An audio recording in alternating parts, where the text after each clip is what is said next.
Mudanças climáticas, o que cabe à nossa espécie. É uma entrevista com a professora doutora Simone Erotildes Teleginski Ferraz, do Programa de Pós-Graduação em Meteorologia da Universidade Federal de Santa Maria.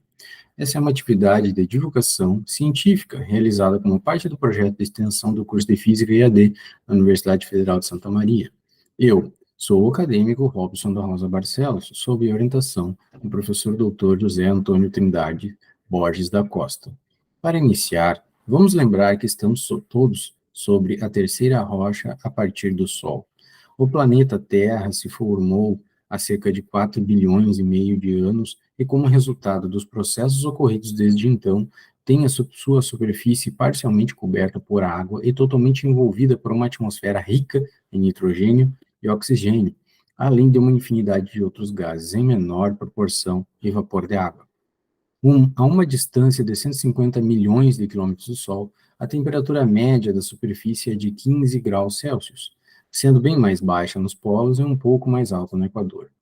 Essas diferenças de temperatura, combinadas com os movimentos do planeta e sua órbita em torno do Sol, produzem a movimentação das massas de água e ar que cobrem a sua superfície.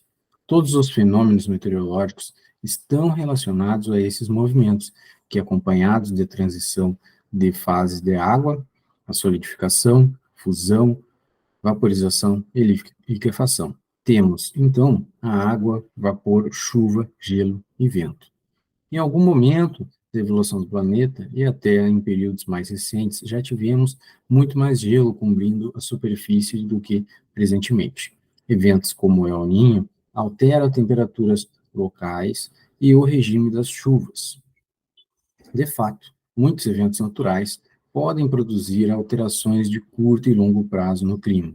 Então, é natural perguntar: seriam influenciadas pela ação humana as rápidas mudanças que temos observados em anos recentes?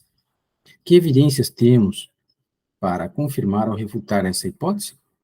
Para responder essa e outras perguntas, convidamos a professora doutora Simone Erotildes Teleginski Ferraz, doutora em Meteorologia pela Universidade Federal de São Paulo, professora orientadora do Programa de Pós-Graduação em Meteorologia da Universidade Federal de Santa Maria, bolsista de produtividade em pesquisa do Conselho Nacional de Desenvolvimento Científico e Tecnológico, que até 2016 atuou em projetos do Instituto Nacional de Ciências e Tecnologia para a Mudança Climática e atualmente conduz um projeto de pesquisa sobre eventos extremos e precipitação no Brasil.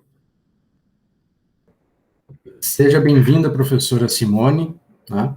A senhora gostaria de fazer algum comentário inicial? Bom, boa tarde, Robson, obrigada pelo convite. É sempre um prazer poder colaborar com os projetos da universidade, então, sempre que você precisar, pode contar com a gente aqui. Beleza, muito obrigado, professora doutora Simone. Tá? Então, professora, a senhora tem se dedicado nos últimos anos ao estudo de eventos extremos de precipitação no Brasil e suas causas naturais, em que se destaca a oscilação de Madden e Julian. Em poucas palavras, o que é esse fenômeno e como ele influencia o regime de chuvas no Brasil? A oscilação de Madden e Julian, ela surge lá no Pacífico, na região do Pacífico Equatorial, bem próximo da costa da Índia, ali naquela região ali, a gente tem uma piscina de água quente, as águas ali naturalmente são mais quentes. Se você tem uma água mais quente, aquilo vai formar nuvens e vai gerar convecção, né? E isso acaba gerando uma quantidade grande de energia. E essa energia acaba se propagando como ondas atmosféricas que vão afetar a nossa região, elas chegam até a América do Sul, e a própria convecção que se forma naquela região, ela se desloca com o passar do tempo, ela tem um ciclo que ela percorre todo o globo, que leva mais ou menos 60 dias, tanto que a gente chama essa oscilação de Madden-Julian também de oscilação 30 a 60 dias. E ela vai se deslocando, e quando ela chega na América do Sul, próximo da América do Sul, ela vai afetar exatamente o regime de chuvas no Sudeste. O regime de chuva no Sudeste, ele é muito modulado por essa oscilação. Então, ele acaba afetando. Então, se a gente tem uma temporada em que a oscilação está mais ativa, que a gente tem mais convecção, a gente vai ter um Sudeste mais chuvoso. Vai ter períodos que ela não está tão ativa. Aí a gente tem um Sudeste menos chuvoso. Porque, ao contrário do Sul, que chove o ano inteiro, o Sudeste é bem marcado o regime de chuvas. Chove no verão, finalzinho da primavera, verão, e o inverno deles é muito seco. Então, por exemplo, se lá não chove bem no verão, o que vai acontecer no inverno? Vai ter problema de desabastecimento de água. Como aconteceu algumas vezes, né? A gente teve alguns períodos, por exemplo, 2014, 2015, foram períodos extremamente secos no Sudeste, que foi aquele grande desabastecimento que a gente teve, isso afetou a energia elétrica, afetou um monte de coisa. Então, basicamente, a oscilação de Madden em julho é isso. Indiretamente, veja o seguinte, indiretamente ela nos afeta. Por quê? Porque se está chovendo muito no Sudeste, é o período que está mais seco no Sul. E o contrário também é verdadeiro. Se lá está seco, está chovendo aqui. Então, ela acaba modulando a nossa chuva também indiretamente no verão. Não é direto, mas indiretamente por conta dessa oscilação, essa gangorra atmosférica acaba nos afetando também. Sim, sim. E esse é um fenômeno recente ou ele faz assim, parte das mudanças climáticas? Não é nem recente nem mudança climática, é um fenômeno natural. É um fenômeno natural. Aquela região, ela é mais aquecida. Se a água está quente, é como se a gente imaginasse um copo de água, né? Se você esquenta, ele vai evaporar. Lá acontece a mesma coisa, né? A água está mais quente, aquece, né? Ela sobe para a atmosfera, forma nuvens e aquilo se desloca. Então, ele é um fenômeno natural. O que muda é que tem épocas que ela está mais ativa, tem épocas que ela está menos ativa. Ela pode, por exemplo, agora que a gente está tendo o El Niño, o que acontece quando a gente tem El Niño? Essa piscina de água quente, ela se estende por todo o Oceano Pacífico. Ela não fica tão restrita lá à costa. Então, a gente não vai ter a oscilação de Madden em julho tão ativa quando a gente tem El Niño, porque a piscina de água quente que ficaria ali, que formaria as nuvens ali, que gera inclusive as monções na Índia, ela está mais deslocada para o meio do oceano. E aí você muda todo o padrão, né? Quer dizer, imagine o seguinte, se aquilo está lá na pontinha do Oceano Pacífico, você muda aquilo de lugar, vai formar convecção em outro lugar, então ele vai disparar, aquela convecção vai caminhar diferente pela atmosfera, e aí acaba afetando. Então ela existe naturalmente, é um dos fenômenos naturais, como o próprio El Niño, né, é um fenômeno natural, e ela vai variando conforme ela vai sendo influenciada por outros fenômenos. Sim, então essa era uma parte uma pergunta posterior que seria o que são exatamente as mudanças climáticas, né? E a senhora já em parte respondeu, né? Que ela afeta então esse processo. Então, a senhora conseguiria dar uma caracterização, uma definição mais própria assim do que seriam as mudanças climáticas? Mudanças climáticas. Bom, a gente tem que pensar, quando a gente está falando de mudanças climáticas, a gente tem que voltar um pouquinho e pensar no que é aquecimento global. E o que é o aquecimento global? A gente volta mais um pouquinho e pensa no efeito estufa. Efeito estufa é um fenômeno natural. Quer dizer, você tem gases que vão para a atmosfera. A atmosfera, ao contrário do que a gente pensa, assim, do nosso senso comum, a atmosfera, ela não é aquecida diretamente pelos raios do Sol. O Sol é super importante, mas não é ele que aquece a atmosfera. Por quê? Porque os gases que estão lá na atmosfera, eles não interagem, o comprimento de onda da radiação solar não interage com aqueles gases que a gente tem lá. A gente tem vapor d'água, tem CO2, tem vários gases, e aí eles não interagem. Então, o que acontece? Os raios do Sol praticamente passam pela atmosfera, com pouquíssima coisa fica lá por cima, aquecem a superfície. A Terra, como ela é muito mais fria do que o Sol, ela emite a radiação num comprimento de onda diferente. E aí, esse comprimento de onda que a Terra emite, aí sim, aqueles gases que estão na atmosfera conseguem absorver. Então, as nuvens, o CO2, metano, enfim, os vários gases que a gente tem na atmosfera, então eles conseguem absorver esse comprimento de onda que está sendo emitido da Terra. E aí aquece a superfície como um todo. Então, a atmosfera é aquecida por baixo, não por cima. a radiação chega, aquece a superfície, a Terra emite novamente e é aquecido. E aí vem a história do aquecimento global. Se a gente joga mais gases na atmosfera, o que vai fazer? A atmosfera vai reter cada vez mais essa radiação que está saindo da superfície. Não vai deixar um tanto passar e ir embora. Porque um tanto passa e volta para a atmosfera, né? Volta para o espaço. Ela vai reter cada vez mais. Então, cada vez mais que a gente coloca mais gases na atmosfera, está retendo cada vez mais. Consequentemente, está aquecendo mais. É só a gente pensar, por exemplo, o que acontece quando a gente tem uma noite com cobertura de nuvens. Ela não é tão fria como uma noite que o céu está limpíssimo, né? Quando a gente, por exemplo, tem no inverno, né? No inverno, se você teve um dia que teve geada e no dia seguinte o céu está limpo, vai estar muito mais frio de manhã, né? Agora, se tem uma cobertura de nuvens, amanhã não vai ser tão fria, talvez nem tenha geada. É a mesma coisa. A água, né, os gases, o H2O que está na atmosfera, ele também é um bom absorvedor dessa energia que a atmosfera, que a Terra emite. Então, ele também é um gás de efeito estufa. Então, o aquecimento global, na verdade, ele é devido a esse excesso desses componentes que estão na atmosfera, que não seria o normal que a gente teria no planeta.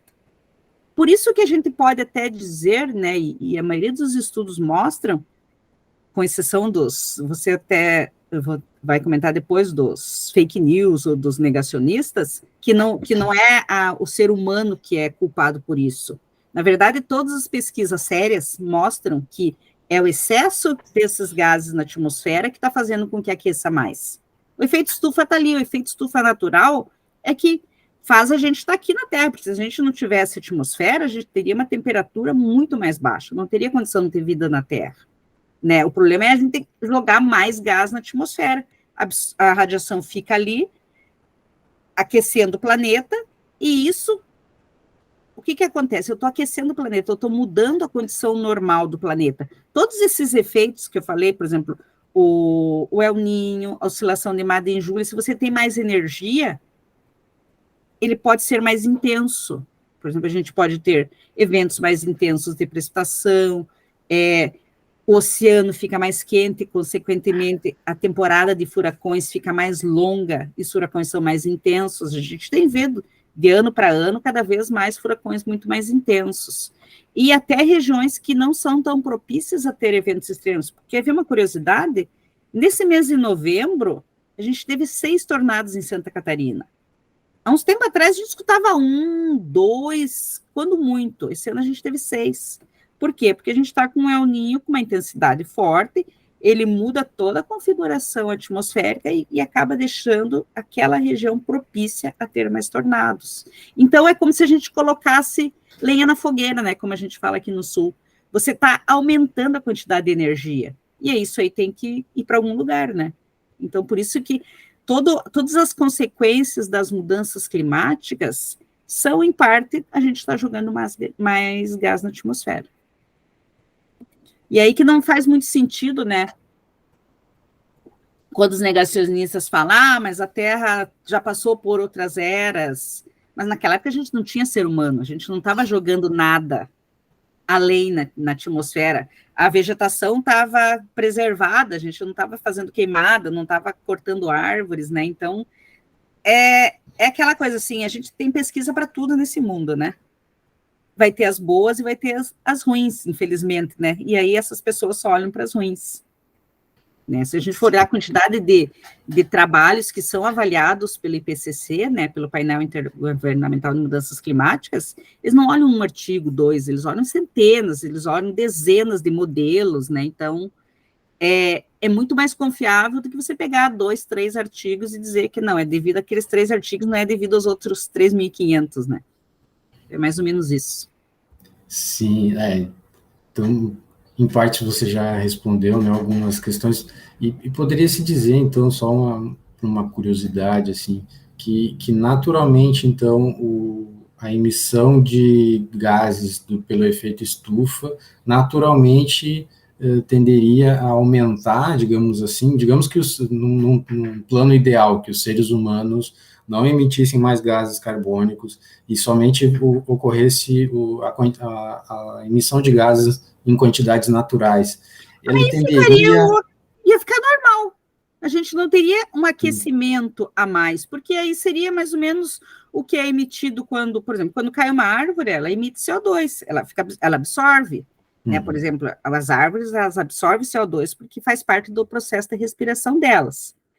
Quando aquela árvore cai e ela começa a apodrecer, ela vai emitir um pouco de CO2.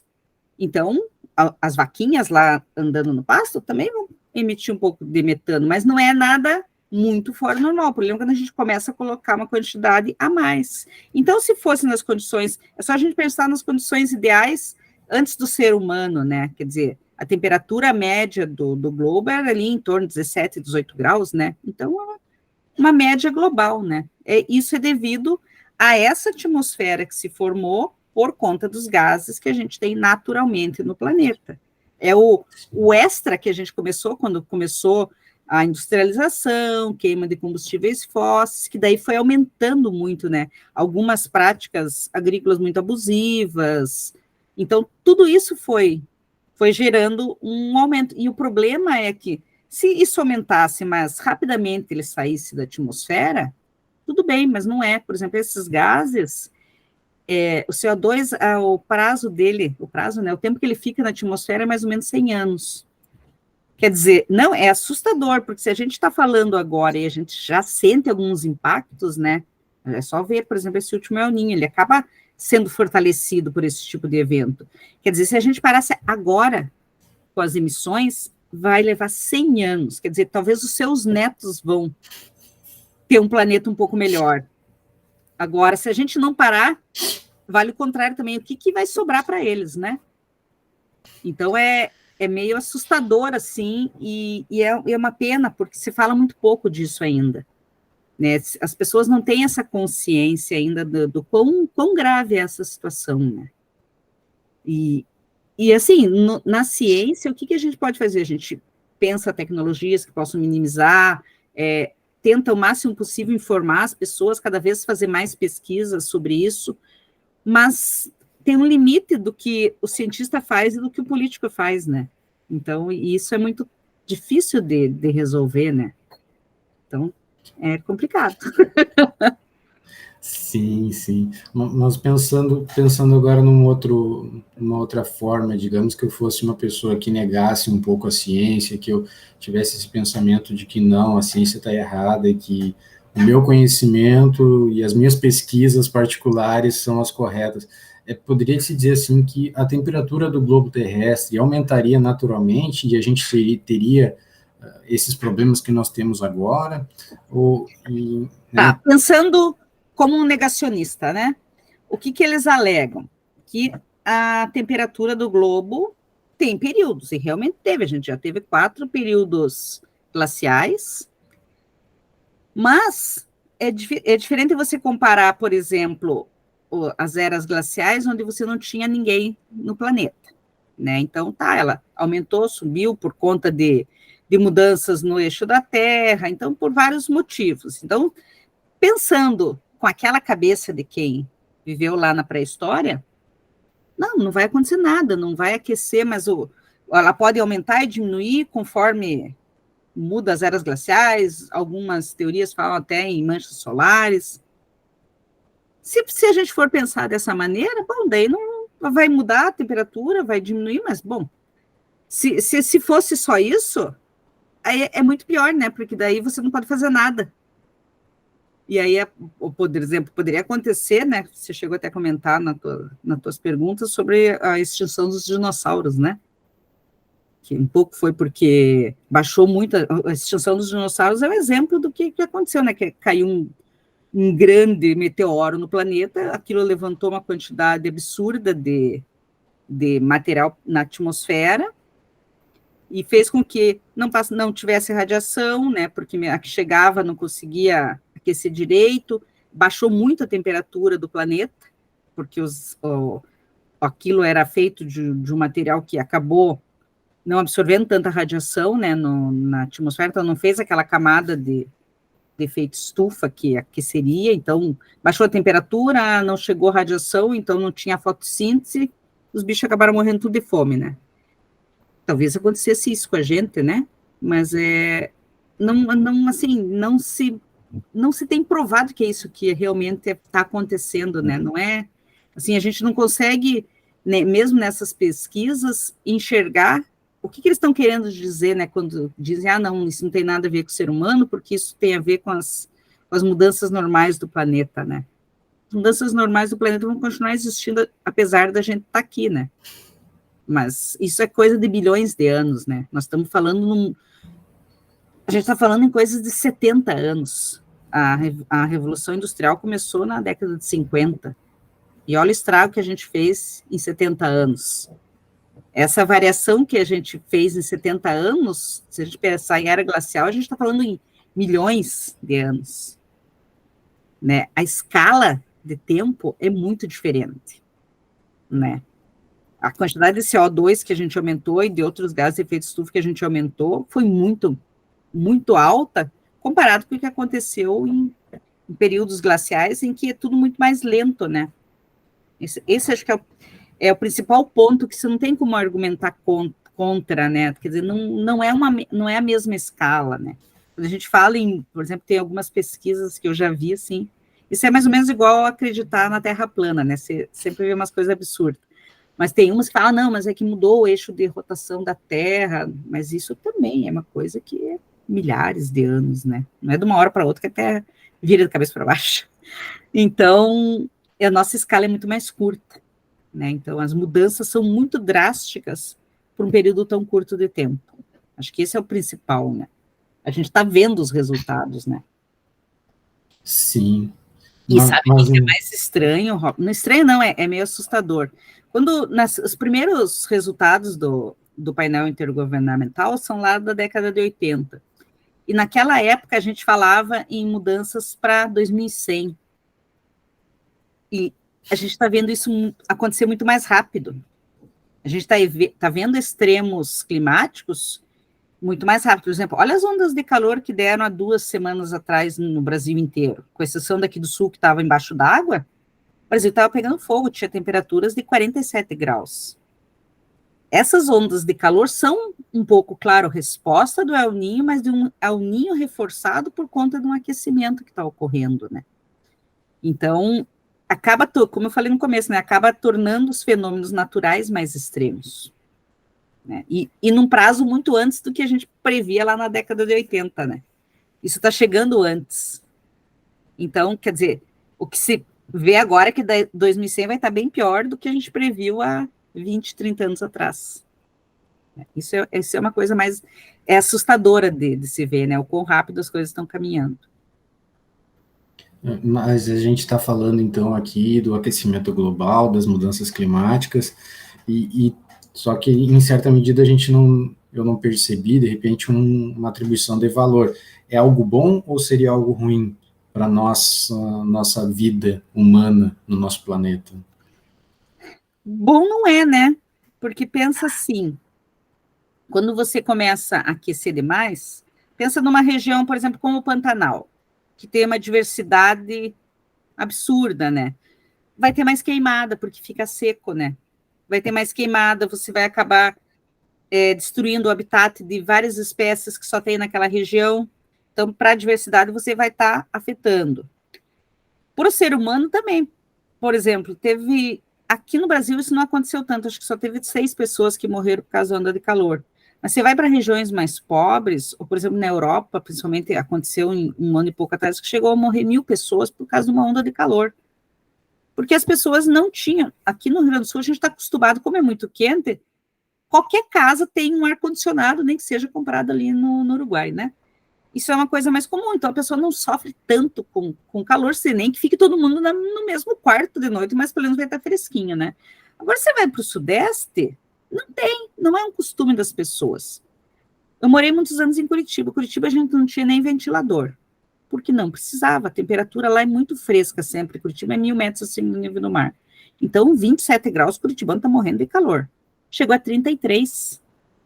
As pessoas não... Você imagina pegar 33 graus sem ventilador. Uma pessoa idosa morre, uma criança morre. Então, não é bom. Né?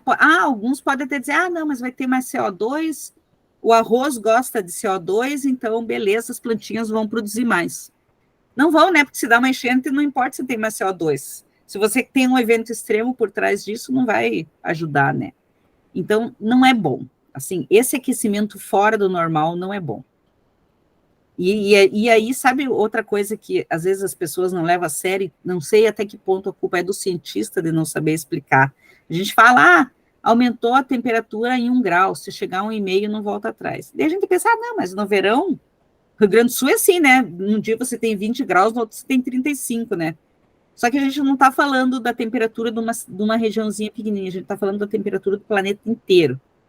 Então, 1 grau de temperatura no planeta é uma quantidade absurda para você aquecer toda a atmosfera e todo o habitat que está em volta, oceano, florestas. Então, 1 grau é muita temperatura, né? Então, quando a gente fala assim, 1,5 graus pode não voltar atrás, é porque os modelos climáticos estão mostrando isso, né? Que se a gente atingir um limiar de aquecimento global de 1,5 graus, você muda de paradigma, você muda de degrau atmosférico, então você não consegue retornar à situação antiga, então é só dali para adiante. Então, se a gente chegar nesse 1,5 graus, fica muito mais complicado de você voltar na condição. Você consegue tentar, com muitas ações, estabilizar aquele 1,5 graus, mas voltar atrás não volta. Porque a quantidade, como eu falei, né, a quantidade de CO2 vai ser tão grande na atmosfera, dos gases de efeito estufa, e aquilo leva tanto tempo para decair, que a gente não consegue voltar à situação pré-industrial. Então, para o ser humano não é bom, e para os bichos, plantas, enfim, também não é bom. A condição de vida humana, então, seria... A condição de vida no planeta toda seria afetada e modificada. Seria afetada. E o triste é que acaba afetando sempre as pessoas que têm mais dificuldade. Por exemplo, nas regiões muito pobres, que não tem como se melhorar a alimentação, ou, de repente, ter uma condição, uma moradia mais adequada. Né? Não é que os países muito industrializados, esses não estão muito preocupados. Basta ver que a gente tem a COP começando daqui uma semana, não, menos, é na sexta-feira que começa, e os Estados Unidos, que é um dos grandes poluidores, não vai. Né? Eles já avisaram que não vão, e não vão mandar só os representantes lá, mas eles não vão, o presidente não vai estar lá. A China também não está mandando ninguém, que são os países que mais poluem, e eles não querem voltar atrás. Eles não querem deixar, porque, assim, é uma coisa que vai afetar todo mundo, né? Quer dizer, países que são países que dependem muito da energia, principalmente a energia termoelétrica, como é nesses países, para aquecimento, para resfriamento, quer dizer, todas as casas têm lá o seu aquecimento no inverno. Eles não querem diminuir o seu conforto. E a diminuição desse conforto é usar tecnologias mais limpas para fazer isso. Só que isso custa dinheiro. Então, qual que é mais fácil? Vamos dizer que não tem nada e a gente não precisa se preocupar, né? O problema é que político pensa muito assim, né? Ele só realmente toma uma atitude quando a coisa já desandou, né?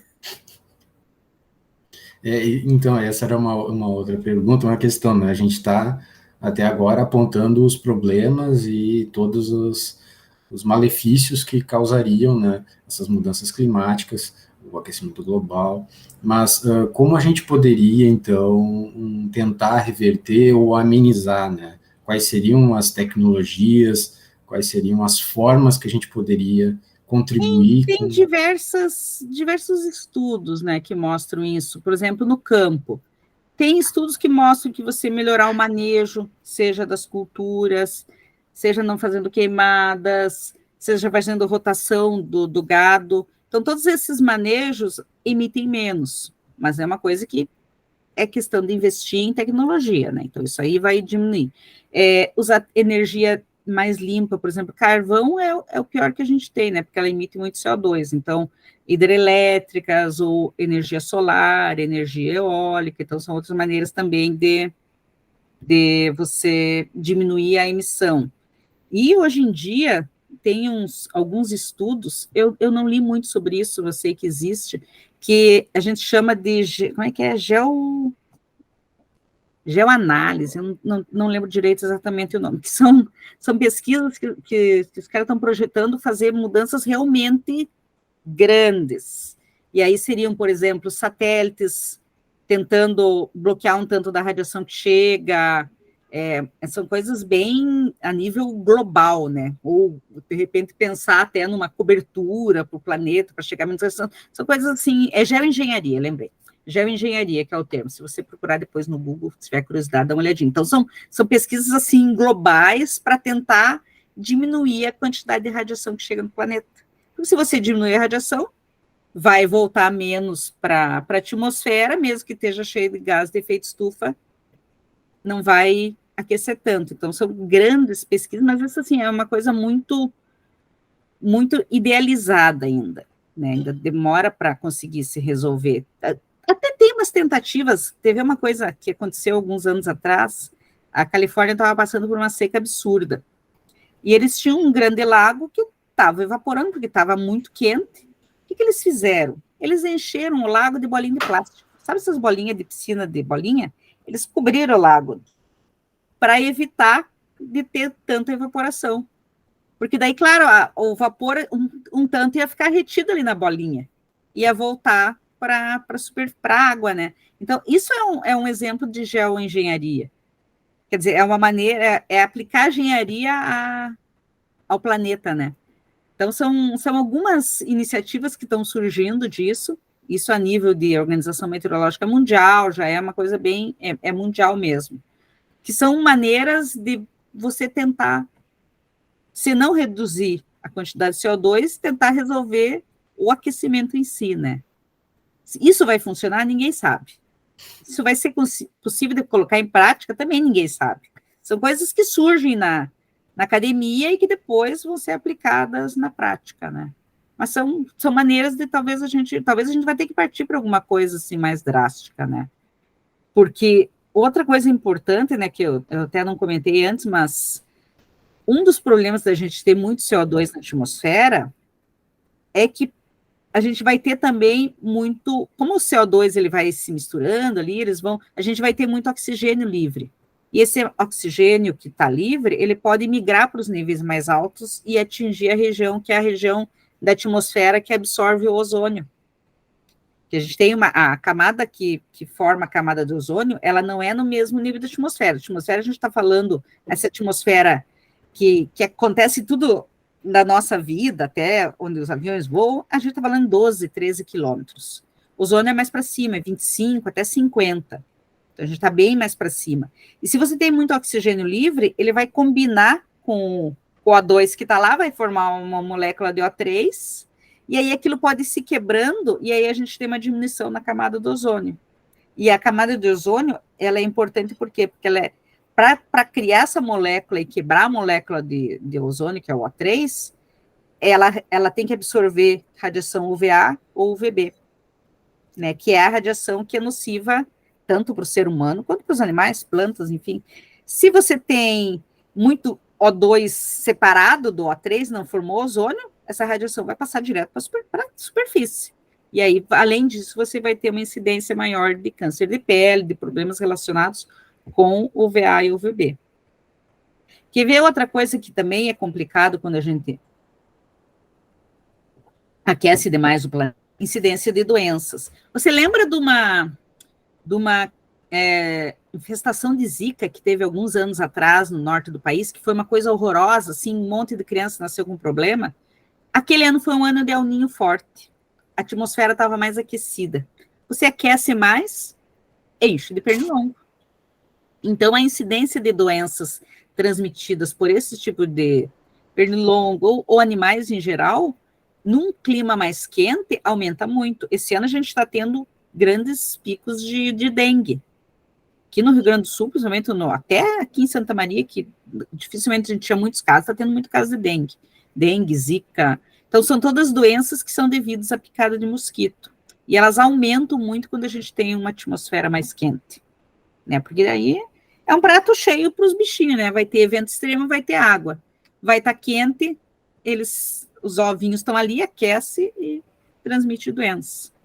Então, isso também é um problema de saúde mundial, né? Você ter um clima mais quente para esse tipo de doenças, essas zoonoses, é muito complicado. Sim, então, para a senhora, assim, em partes, a senhora comentou, né, que uma questão política também, né, envolvida, por exemplo, para tentar amenizar, né, essas, as questões né, do aquecimento global e todas as consequências. Então, como você veria a relação entre a academia, a senhora como professora, né, doutora, e os nossos políticos que nós elegemos e colocamos aí, como você veria essa relação, assim, para É sempre tentar, muito né? complicada, é sempre muito complicada de você convencer o gestor de que ele tem que mudar hábitos, que muitas vezes, na maioria das vezes, essas mudanças vão ser impopulares. Né? Quer dizer, você dizer, por exemplo, as pessoas andarem mais de ônibus porque o carro sozinho polui mais e leva muito menos pessoas, é muito difícil isso. E, ao mesmo tempo, é caro, né? Por exemplo, se eu vou fazer mais pessoas andar, eu vou ter que ter mais ônibus na rua. E aí você vai ter que ter uma rua melhor, porque você vai ter que ter como receber aqueles ônibus, ou vai ter que ter mais gratuidade para as pessoas carentes. Então, é impopular e é caro. Então, é muito difícil você convencer um político que vai ficar 4 anos a fazer esse tipo de coisa, né? Isso a gente fala em nível municipal, mas vale o mesmo para o Estado, vale o mesmo para o país. Né? Essa briga da academia em mostrar que o que está ocorrendo não é só no Brasil, isso é mundialmente, né? Então, e aí isso ainda é mais pior quando a gente tem alguns presidentes negacionistas e se vira e mexe tem um espalhado pelo mundo que diz que tudo aquilo que a gente está falando é bobagem, né? Claro, para eles é muito mais fácil dizer que é bobagem, não precisa fazer nada daí, né? Então, cabe a nós, cientistas, a estar a todo momento ali, falando, marcando reunião, marcando eventos, mostrando para a sociedade que isso é um problema sério. E, localmente, né, muitos dos estudos do IPCC mostram que, localmente, as pessoas também podem fazer atitudes mais que diminuam esse impacto, né? Quer dizer, e às vezes é uma coisa boba, Robson, às vezes é a pessoa separar o lixo na sua casa. Se você separa o lixo, ele não vai para o lixão. O lixão a gente sabe que emite metano, né? Então, se você joga menos lixo lá, você vai emitir menos metano. Então, são coisas assim, né? Ou, de repente, um dia da semana vai para o serviço de bicicleta, se for possível, vai a pé, ou vai de ônibus, caso seja longe para ir a pé. Então, são pequenas atitudes que localmente cada pessoa pode fazer. Porque se cada pessoa pensa ambientalmente, né, o que planeta que você quer deixar, você consegue de pouquinho em pouquinho mudando, né? Agora, se todo mundo pensa assim, eu não vou fazer nada, meu vizinho não faz, bom, aí são duas pessoas poluindo em vez de uma, né? Então, acho que cabe a nós sempre estar cobrando os nossos políticos, mas isso é para tudo, né? A gente deveria saber quem a gente votou e realmente cobrar. E se a pessoa não fez aquilo que ela prometeu, não votar mais nela de novo, né? Mas também fazer a nossa parte, né? E isso a gente acaba, assim, muito fazendo em escolas, né? Todas as universidades, em geral, têm projetos em escolas para a gente começar essa faladinha no ouvido das crianças. Essas gerações que são os adolescentes que a gente tem agora, eles já têm uma consciência global climática muito melhor do que a da minha geração, que não ouvia isso. Eles já crescem, não, eu não vou comer carne porque a vaquinha lá vai pôr muito metano, então não vou comer a carne, eu vou tentar andar, já é uma geração que anda menos de carro do que uma geração atrás, né? Se a gente vê os adolescentes chegando aos 18 anos, nem todos eles querem tirar carteira, um pouco por conta dessa consciência ambiental, né? Então, falar ali no ouvido dos professores, para os professores passarem isso para as crianças, acaba sendo aquele papel da formiguinha, né? Que vai aos poucos ajudando. Mas tem que continuar cobrando os políticos, isso sem dúvida nenhuma, tem que sempre estar cobrando. Por exemplo, Certamente. é só a gente pensar lá na Greta, né? Aquela menina é super famosa no mundo inteiro por defender o meio ambiente, né? Então, aquilo fica na mente das pessoas. Quer dizer, é uma menina de 16, 18 anos que ela deve estar agora, que está lá o tempo todo falando e as pessoas escutam, né? Então, a gente tem que sempre estar falando sobre isso na mídia, mesmo que seja chato, ninguém quer ficar ouvindo falar de desgraça, mas a gente tem que falar, porque a gente tem que mostrar o que está acontecendo, para as pessoas tomarem consciência de que aquilo realmente é sério, né? Não é uma coisa que aconteceu agora, não vai acontecer mais, né? Exato. Então, para finalizar, professora, Na sua opinião, qual é o futuro da relação entre os seres humanos e as condições favoráveis para a vida, né? Ou seja, para que a gente não tenha, né, esse prejuízo todo que nós estamos causando para nós mesmos? Olha, assim, não querendo ser pessimista, mas já sendo, eu acho que vai ser muito complicado na quantidade de pessoas que a gente tem no planeta atualmente, né, e nada sendo feito para também brecar um pouco esse crescimento. Vai ser muito complicado, porque a gente vai ter cada vez regiões mais pobres, com carência de tudo, com carência de água, com carência de moradia, com carência de alimentação e com um clima mais extremo. Essas pessoas vão sofrer muito mais, porque elas já vão ser naturalmente, elas já vão viver, e é aquela coisa, a pessoa que é cada vez mais carente, ela acaba sendo, a sociedade mesmo acaba deslocando ela para os piores lugares, né? Então ela já vai ficar numa região que é muito mais complicada, que não vai ter condição, que não tem esgoto, isso tudo a gente vai acabar formando regiões, grandes bolsões de pobreza no mundo, vai ter as pessoas que têm mais dinheiro vão acabar ficando e talvez não sintam tanto, né, o impacto. Apesar que o clima, ele é democrático, né, ele afeta todo mundo igualmente, né, mesmo o mosquitinho lá da Zika, né, o Aedes aegypti, ele vai picar aquela pessoa que também tem condição. Uma hora ela vai ter que sair para fora de casa e ela pode ser picada, né, e isso vale para tudo, vale para o calor, vale para o vento, vale, por exemplo, o aumento do nível do mar, derretimento geleiro, o clima é democrático, ele afeta todo mundo. Alguns vão sofrer mais por estar em condições que vão ser mais afetadas naturalmente, né? Mas, assim, não se prevê que o ser humano vá mudar rapidamente, né? A não ser que a gente descubra uma pílula mágica, né, que resolva o problema do mundo, isso não vai acontecer. Então, a gente vai ter, nós não, né? Você talvez não também, mas os meus netos com certeza vão pegar um planeta muito pior do que eu encontrei quando eu cheguei aqui, né? Porque a gente está deixando um planeta pior para eles, né? E sem soluções. A gente só está apontando o que está acontecendo, mas não tem uma solução para resolver isso ainda, né? Então, não sou muito otimista, assim, do que aconteceria em algumas centenas de anos se continuar do jeito que está. Não sei como é que seria a vida até lá, se ela seria possível de uma maneira confortável para todo mundo. Muito obrigado, professora, doutora Simone. De nada. Então, agradeço a entrevista e desejo uma boa tarde, bons estudos, boas pesquisas e que possamos aí pelo menos conscientizar as próximas pessoas, né, à nossa volta para que tomem ações que amenizem todo esse problema. Muito obrigado. Obrigada, Robson. Tchau, tchau. Tchau, tchau.